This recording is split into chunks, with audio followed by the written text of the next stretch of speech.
আজকে আমাদের আলোচনার বিষয় হচ্ছে ড্রপ ক্যাপ। এই ড্রপ ক্যাপ জিনিসটা কি? এটা হচ্ছে এমন একটা ফিচার যে ফিচারের মাধ্যমে আমরা কোনো নিউজ পেপার, ম্যাগাজিন অথবা কোনো বইয়ের কোনো প্যারাগ্রাফের ফার্স্ট ওয়ার্ডটাকে হাইলাইট করতে গেলে এই অপশানটা ইউজ করে থাকি। ঠিক আছে, তো মাইক্রোসফট অফিস ওয়ার্ডে কোন অপশান থেকে আমি এটা ইউজ করতে পারি সেটা দেখে নেওয়া যাক। তার জন্য আমরা প্রথমে মাইক্রোসফট অফিস ওয়ার্ডটা ওপেন করে নিলাম। মাইক্রোসফট অফিস ওয়ার্ড ওপেন হয়ে গেছে। এবার আমাদের প্রথমে এখানে কিছু টাইপ করে নিতে হবে।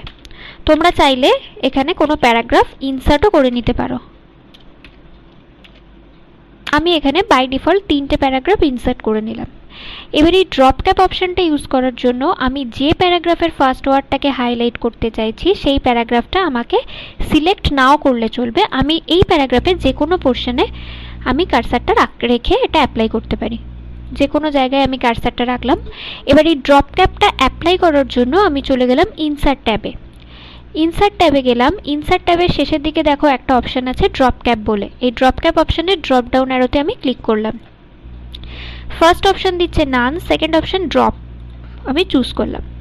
চেঞ্জটা কি হলো, এই প্যারাগ্রাফটার ফার্স্ট ওয়ার্ড যেটা আছে ও, এটা হাইলাইটেড হয়ে গেল। ঠিক আছে, এবার এই সেকেন্ড অপশানটা ইউজ করার জন্য আমি সেকেন্ড প্যারাগ্রাফের যে কোনো জায়গায় কার্সার রাখলাম। সেখান থেকে আমি চলে গেলাম ড্রপ ক্যাপের ড্রপ ডাউন অ্যারোতে।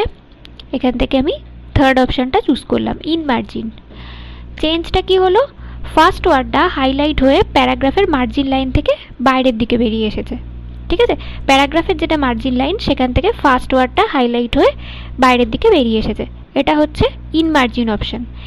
এবার আমি আবার চলে গেলাম ড্রপ ক্যাপের ড্রপ ডাউন অ্যারোতে। সেখানে দেখো নান, ড্রপ আর ইন মার্জিনের নিচে আরেকটা অপশান শো করছে ড্রপ ক্যাপ অপশান। এই ড্রপ ক্যাপ অপশানটা চুজ করলাম। দেখো ড্রপ ক্যাপ উইন্ডো ওপেন হলো। এখানে পজিশনের মধ্যে নান, ড্রপ আর ইন মার্জিন এই তিনটে আমরা অলরেডি ইউজ করে দেখে নিয়েছি।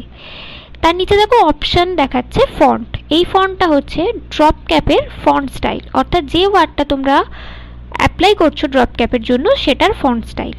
এটা তোমরা ইচ্ছে মতো যে কোনো ফন্ট স্টাইলকে চুজ করে নিতে পারো। ঠিক আছে, তার নিচে দেখাচ্ছে দেখো লাইনস টু ড্রপ। এখানে বাই ডিফল্ট 3 আছে, এটা কাস্টমাইজ করা যায়। ঠিক আছে, তোমরা 4, 5 যে কোনো ইউজ করতে পারো। হায়েস্ট 10 লাইন পর্যন্ত এটাকে তোমরা কাস্টমাইজ করতে পারো। তার তলায় দেখো দেখাচ্ছে ডিস্টেন্স ফ্রম টেক্সট, এটা বাই ডিফল্ট 0 থাকে, এটাকে তোমরা বাড়িয়ে নিতে পারো। দেন আমি ওকেতে ক্লিক করলাম। চেঞ্জটা কি হলো, আমার এই ড্রপ ক্যাপ ওয়ার্ডটার ফন্ট স্টাইলটা চেঞ্জ হলো আর এই ড্রপ ক্যাপ ওয়ার্ডটার ডিস্টেন্স প্যারাগ্রাফের থেকে কিছুটা দূরে হয়ে গেল। ঠিক আছে, তো এই ড্রপ ক্যাপটা আমরা কোথায় ইউজ করি এবং কোন অপশান থেকে ইউজ করতে পারি সেটা তোমরা আশা করি সবাই। ভিডিওটি লাইক করো এবং শেয়ার করো, আর অনলাইন ভিডিও ক্লাসে অংশগ্রহণ করার জন্য এই ই শেখা চ্যানেলটি এক্ষুনি সাবস্ক্রাইব করে নাও।